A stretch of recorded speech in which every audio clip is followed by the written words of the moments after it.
Bonjour et bienvenue dans ce nouveau partage. Aujourd'hui, j'avais envie de vous partager une petite histoire que j'ai écrite pour un peu mieux comprendre l'histoire, l'origine des croyances et comment elles se forment.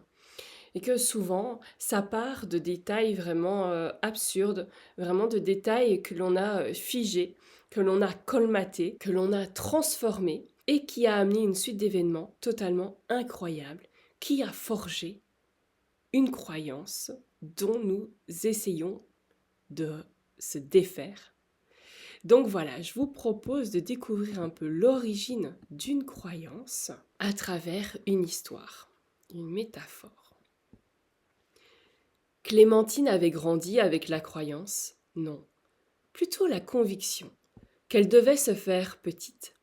De ce fait, elle resta petite. Chaque jour, on lui répéta « Cache-toi, ne te montre pas !» Pourquoi donc lui disait-on cela? De nombreuses années auparavant, un homme à l'étrange allure fit la triste et douloureuse expérience de se faire huer par une foule sans répit. Il adorait créer des costumes originaux, sauf qu'un jour il créa celui de trop, un costume de corbeau. Ouh! Comme les gens du village furent effrayés en le voyant. Tous, sans exception, crièrent à l'abomination. Même Jules, le dernier-né du village, fronçait les sourcils depuis son landau. Ce que cet homme ignorait, c'était qu'auparavant, bien des années en arrière, une femme était arrivée dans ce village, criant au désarroi, car des corbeaux avaient saccagé toutes ses précieuses récoltes. Affolée par ses pertes et dépourvue de réserve, elle s'en alla dans le village voisin, espérant y trouver un peu de soutien. Chaque jour, elle répéta son histoire, qui finit par vivre d'elle-même. Son histoire se répandait et s'invitait dans chaque foyer. Les gens du village décidèrent même de construire des épouvantards pour faire fuir les corbeaux qui avaient décidé de suivre leur nouvelle habitante.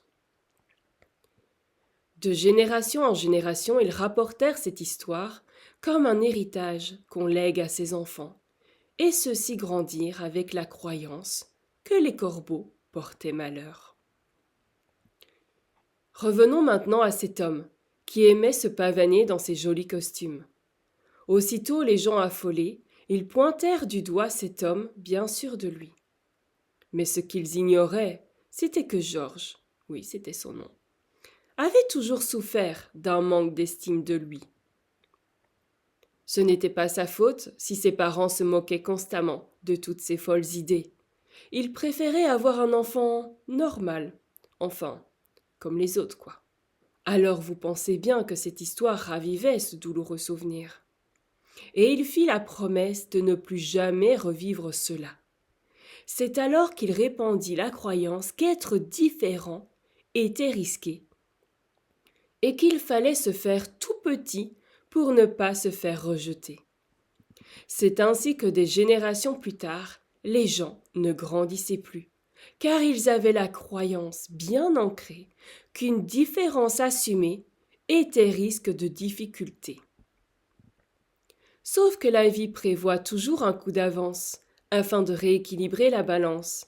Et c'est ainsi que Clémentine portait en elle la volonté de raviver la croissance. Elle possédait un ferment que les autres n'avaient pas, mais qui pouvait se transmettre par la simple présence à soi.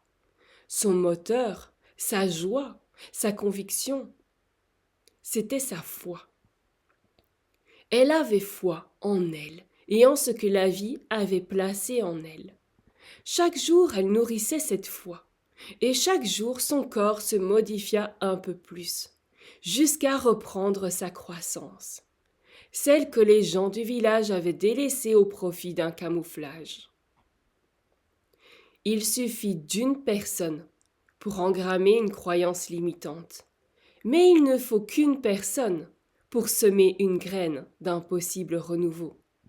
On ne se rend pas compte à quel point les peurs générées chez un individu peut conduire à un changement total de comportement chez une majorité. Les peurs se transmettent plus vite que l'espérance et la foi.